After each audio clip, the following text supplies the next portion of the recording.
Merci.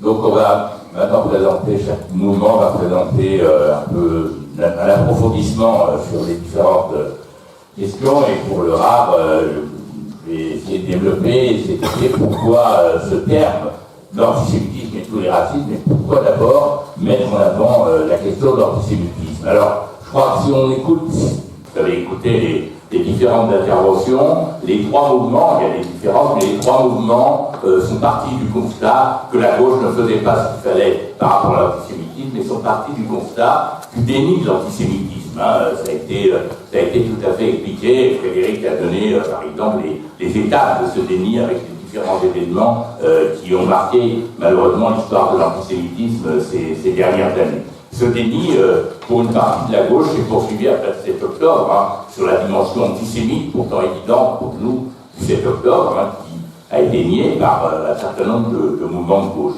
Et ce déni, donc, continue à exister et continue à nous mobiliser, mais ce déni, aujourd'hui, s'est aggravé, c'est-à-dire qu'on assiste aujourd'hui non seulement au déni de la montée de l'antisémitisme, mais à une série de dérives d'une partie de la gauche, pas de toute la gauche, mais d'une partie de la gauche.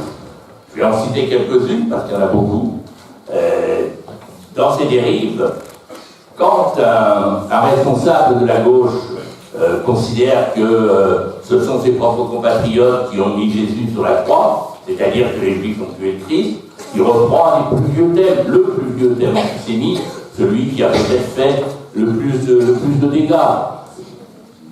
Le camarade parlait tout à l'heure de la manifestation du 12 novembre. Ce même dirigeant de la gauche, à quelques jours de la manifestation, qui n'appelle pas à y aller, mais il a considéré que ceux qui allaient y aller, ceux et celles qui allaient y aller, étaient les complices des assassins, les complices de ce qui se passait à Gaza. Sachant que nombre de juifs inquiets et angoissés de la montée de l'antisémitisme allaient y aller, cet individu désignait les juifs à la vindicte.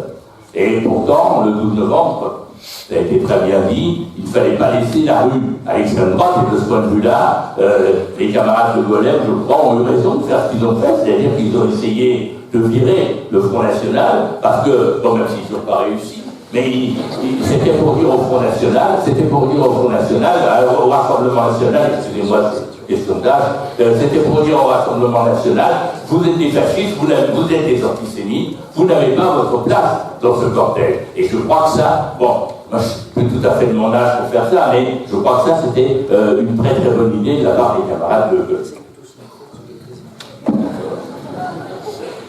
c'était une très très bonne idée. C'était une très très bonne idée de la part des camarades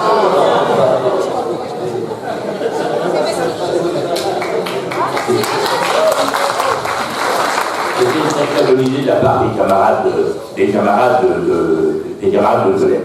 Mais, et puis, récemment, parce que tout ça continue, ce même dirigeant de la gauche a considéré qu'un autre dirigeant d'un autre parti de gauche, en parlant de son judaïsme, il a parlé, vous savez, de la laisse, de ses adhésions, etc. C'est-à-dire qu'il y a là des dérives qui sont des dérives qui produisent de l'antisémitisme. Et ça n'est pas acceptable, ça n'est pas la gauche qu'on veut, et en fait, ça n'est pas la gauche. Alors, ces dérives-là, et ce déni et ces dérives, ils ne sont pas totalement nouveaux, c'est-à-dire que si on regarde un petit peu, alors évidemment je ne vais pas le faire de manière détaillée, je n'ai pas le temps, j'ai encore je crois 2 minutes, ces dérives, elles ont existé dans le passé de la part de la gauche.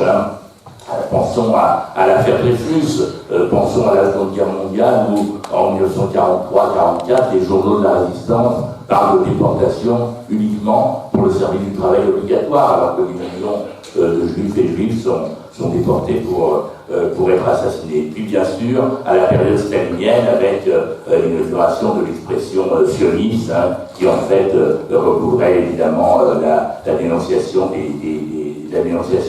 Donc il y a des lacunes, il y a des problèmes dans l'histoire de la gauche. Et c'est ces lacunes, c'est ces problèmes que nous voulons aujourd'hui dépasser et que nous voulons contribuer, et je crois que ce soir on contribue à le faire, que nous voulons contribuer à éliminer. Alors, j'ai parlé effectivement là de l'antisémitisme, mais le RAF, c'est le combat contre l'antisémitisme et contre tous les racismes. Et il ne faut pas considérer que nous combattons uniquement l'antisémitisme. D'une part, parce que nous considérons que l'antisémitisme s'inscrit dans la lutte antiraciste, je crois que ça a été bien dit en introduction par Albert. L'antisémitisme est un des racismes, ça n'est pas forcément aujourd'hui en France un racisme de discrimination, mais c'est effectivement un racisme qui s'exerce aujourd'hui contre les Juifs. Après, évidemment, il y a aussi d'autres, et je crois que il y a une spécificité de l'antisémitisme, on n'a pas le temps d'en discuter là. Je vous renvoie au dernier livre de notre camarade Brigitte Stora sur les spécificités, les particularités de l'antisémitisme. Alors, l'antisémitisme et tous les racismes. Il y a évidemment aujourd'hui dans notre pays une montée du racisme ces dernières années, et les résultats prévisibles de l'extrême droite aux élections européennes, après 40%, ne peuvent que nous inquiéter et nous angoisser. Et évidemment, dans ces résultats de l'extrême droite, il y a une part très importante au racisme, et dans les différents racismes qui sont nombreux sur les différentes communautés, il faut évidemment citer ce qui se passe avec les musulmans. Nous employons, et je crois que nos camarades de JJR et de aussi, nous employons le terme islamophobie, d'autres ne l'emploient pas, mais en tout cas, il y a aujourd'hui, contre les musulmans, un racisme qui s'exerce, qu'il faut absolument dénoncer, qui est une des matrices du vote d'extrême droite, et je crois que quand une mosquée est attaquée aujourd'hui, il faut avoir la même réaction que quand une synagogue est attaquée, c'est-à-dire que ce sont les antiracistes, c'est nous tous et nous toutes qui sommes attaqués. De ce point de vue-là, je voudrais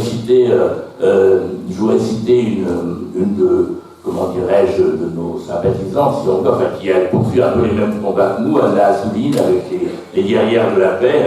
Et Anna Assouline, je l'ai entendu dire une fois, plusieurs fois même, on ne lutte pas contre l'antisémitisme avec des racistes, et on ne lutte pas contre le racisme avec des antisémites. Je crois que ça doit être un petit peu notre...